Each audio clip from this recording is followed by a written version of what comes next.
Hi, I'm Sofia Rivera, and this is the story of how my mother-in-law's dream vacation turned into her worst nightmare. Sometimes the people you look down on aren't as powerless as you think. I met Ethan Carter at a cafe where I worked as a barista while pursuing my master's degree in business. Ethan was unlike the other wealthy patrons, kind, genuine, and never making me feel lesser for serving coffee. Falling in love with him felt like a fairy tale, but I wasn't prepared for his mother, Margaret Carter, who seemed determined to turn my dream into a nightmare. Margaret wasn't just rich, she was old money rich, the kind of wealth that considers anything less than a private jet to be an embarrassment. From the very beginning, she made it clear that a coffee shop girl didn't belong in the Carter family.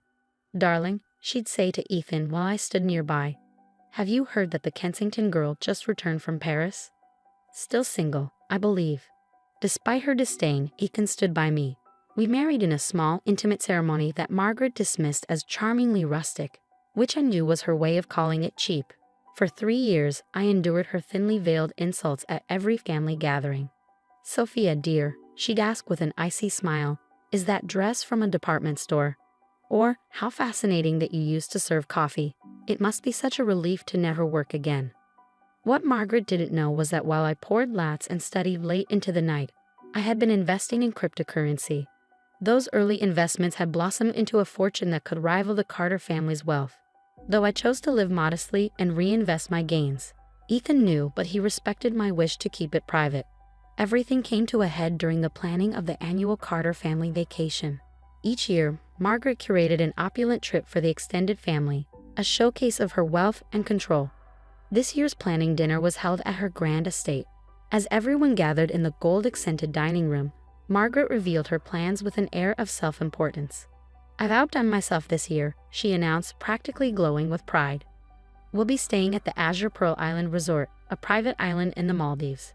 Private beaches, personal chefs, helicopter tours, only the best for the Carters." The room erupted in impressed murmurs. Azure Pearl was one of the most exclusive resorts in the world, booked years in advance. Margaret, however, turned her sharp gaze to me. "And about the guest list," she continued with mock sweetness, "Sophia, darling, I'm sure you understand that this sort of vacation requires a certain refinement. Perhaps it would be best if you sat this one out. These luxury settings can be so overwhelming for someone of your background." Ethan immediately objected. "Mother, if Sophia's not going, I'm not going either." Margaret's smile tightened. "Don't be ridiculous, Ethan. The whole family will be there. You can't miss it just because your wife isn't comfortable in such settings." His sister, Cassandra, added, "Mother's right. Sophia would feel so out of place. Remember how awkward she looked at the yacht club last summer?" I placed a hand on Ethan's arm. "It's fine," I said softly. "You should go with your family." Margaret's triumphant smirk told me she thought she had won. What she didn't know was that I had been planning something of my own. 6 months earlier, I overheard Margaret talking about her dream of booking Azure Pearl. Recognizing an opportunity, I made a few calls. The resort had been struggling financially, and its owner was looking for a discreet buyout. Through a series of shell companies, I purchased not just the Azure Pearl Resort, but the entire island. I kept the management team in place, waiting for the perfect moment. The morning the Carters boarded their private jet, I called the resort manager. It was time to set my plan into motion. Margaret had no idea that her perfect vacation was about to turn into an unforgettable lesson. When the family arrived at Azure Pearl that afternoon, Margaret strutted onto the pristine beaches, already planning how she'd flaunt the trip on social media. But the staff, as per my instructions, greeted them coolly and escorted them to a modest set of accommodations, the least luxurious villas on the island. Margaret was outraged. "This must be a mistake," she barked. "We reserved the best villas on the island." The resort manager smiled politely. "I'm afraid those villas are unavailable, Mrs. Carter." Margaret turned red. "Unavailable? Do you know who I am?"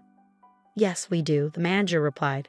"And we were instructed to ensure these accommodations meet your family's needs. You see, the owner has very specific policies." Margaret demanded to speak to the owner, her frustration mounting. That's when I stepped into the room. "Welcome to Azure Pearl Island." The resort manager, Nathan, greeted them with a knowing smile. "We've been expecting you." Margaret Carter beamed, soaking in the pristine beauty of the resort. "Everything looks perfect. I assume the presidential villa is ready for me?" Nathan glanced at his tablet, his expression perfectly neutral. About that, he replied, there's been a slight change in arrangements. The owner is currently using the presidential villa. Margaret's carefully maintained composure faltered. That's impossible. I booked the entire island. No other guests were supposed to be here. The owner isn't a guest, Mrs. Carter, Nathan explained calmly. They own the property and have final say over all accommodations. Margaret's face hardened. And who is this owner? I demand to speak with them. Nathan's polite smile never wavered. Of course. If you'll follow me to the main pavilion, the owner has left specific instructions for your arrival. The Carters were led to an elegant open-air pavilion overlooking the turquoise ocean. As they settled into the luxurious seating, a large screen flickered to life. On it, a video began to play. My face appeared, and through the resort's security feeds, I watched Margaret's jaw drop. Hello, Carter family, my recorded self said warmly. Welcome to my island. Yes, you heard that correctly. I own Azure Pearl Island Resort, along with several other luxury properties worldwide. A stunned silence fell over the group, broken only by gasps of disbelief. Ethan, trying to suppress a grin, looked sideways at his mother, who was visibly fuming. You see, I continued on the screen. While you were busy judging me for making coffee and assuming I couldn't afford luxury experiences, I was quietly building an empire.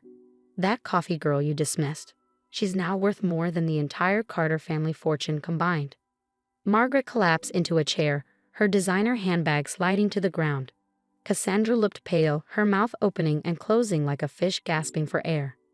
Now about your accommodations, the video went on, my tone sweet but firm. Margaret, you'll be staying in our economy villa. It's quite basic by your standards, but as you once said, some people need to learn their place. The rest of the family will be housed in standard rooms. Consider this a lesson in humility. This is outrageous, Margaret shrieked, rising to her feet. I pay for the presidential villa. Nathan, standing nearby, replied smoothly. Your deposit has been refunded. The owner's decision is final. The video continued.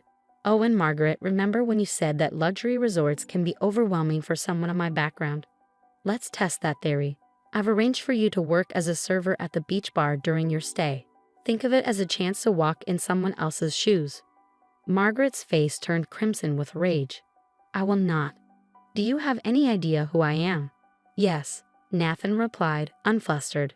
You're the mother-in-law of our owner, who has left strict instructions. If you choose not to comply, you're welcome to leave, though the next flight out isn't for 3 days. Chaos ensued. Margaret threatened lawsuits, demanded her phone, which mysteriously had no signal, and even tried to charter a private helicopter. All of it, of course, had been preemptively blocked by my orders. For the next 2 weeks, Margaret Carter served cocktails at the beach bar, her designer clothes replaced by the resort's simple staff uniform. The name tag on her chest read Margaret, trainee, gleaming under the tropical sun. Each time she delivered a drink, she endured the amused smirks of her family and the respectful nods of the resort staff she once would have ignored. On their final day, I arrived at the resort. Margaret was wiping down the bar, her once pristine appearance disheveled, her makeup melting in the heat. I took a seat on a stool, watching her for a moment before speaking. Having fun? I asked, a hint of amusement in my voice. She turned to me, her anger replaced by exhaustion. Why did you do this? She asked softly. Because, I replied. You needed to learn that worth isn't determined by background or bank accounts. Every person who served you a drink, cleaned your room, or cooked your meals is a human being, deserving of respect. Margaret's eyes filled with tears. I never thought about it that way. I know, I said gently. That was the problem. From that day forward, Margaret Carter was a changed woman. The experience of walking in someone else's shoes, literally, transformed her perspective. She founded a charity that provided scholarships for service industry workers, and she began treating everyone she met with kindness and respect. These days, family dinners at the Carter home are different. Margaret makes a point to learn the names and stories of every server. Last Christmas, she'd insisted on serving the meal herself, saying it helped her stay grounded. As for the Azure Pearl Resort, it now runs a unique program where privileged guests spend part of their stay working alongside staff, learning the value of humility. Margaret helps oversee the program, sharing her story as a cautionary tale about prejudice and pride. And me, Ethan and I still visit the cafe where we first met, enjoying our morning coffee like we always have. Sometimes Margaret joins us, chatting easily with the baristas she once ignored. Last week, she gave me a photo album filled with pictures from that fateful vacation. On the final page, she had written, "Thank you for teaching me that the best view in life comes from stepping off your high horse." It's a reminder that true luxury isn't about thread counts or private jets. It's about seeing the worth in every person you meet. And Margaret, she still works one shift a month at the beach bar. She says it keeps her humble.